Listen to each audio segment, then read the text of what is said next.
Life seemed perfect to Mark when the widower brought his new bride, Lisa, home to the lovely two-story cottage he had built for his deceased first wife. Things were very happy for about a year, and Mark was ecstatic when he learned Lisa was expecting twins. The house was rather small for a double addition to the family, so Mark and Lisa put the cottage up for sale and started searching for a bigger house. That's when the problems began. Suddenly, the cottage would be filled with the distinctive smell of expensive perfume. The first time Mark smelled it, he turned pale and told Lisa that it was the scent his dead wife had favored. Then the furniture that Lisa had rearranged moved back to its original place. The books in Mark's study were taken out of their categories and put in alphabetical order, the way his former wife had kept them. The ghost of Mark's first wife had returned to the little cottage. But why now, a full year after he had remarried?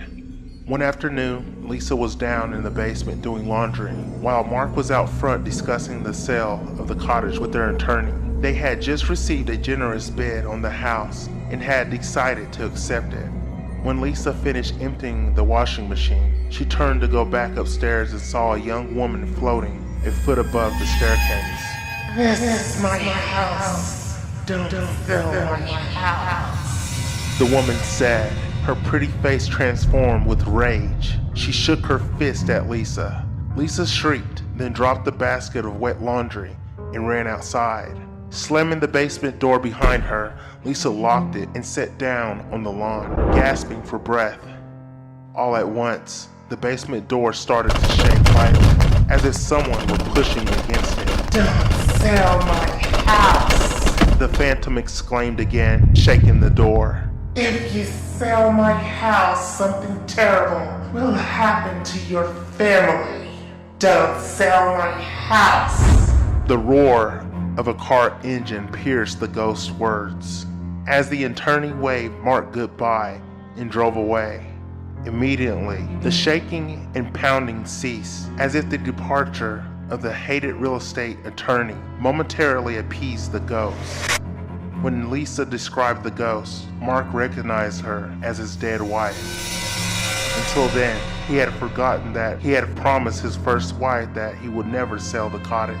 Mark and Lisa tried to appease the ghost by bringing in a priest to pray over the cottage, but the house continued to be filled with the choking smell of expensive perfume. Lisa was afraid for her unborn babies, living in such a haunted atmosphere. After much decision, Mark and Lisa decided to defy the phantom and sell the cottage.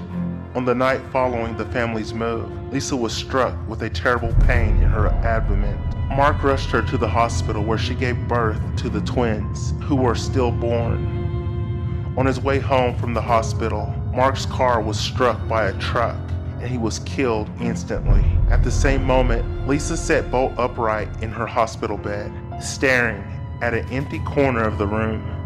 She screamed once in terror at the sight of the phantom floating before her eyes. Then she died instantly from a brain aneurysm.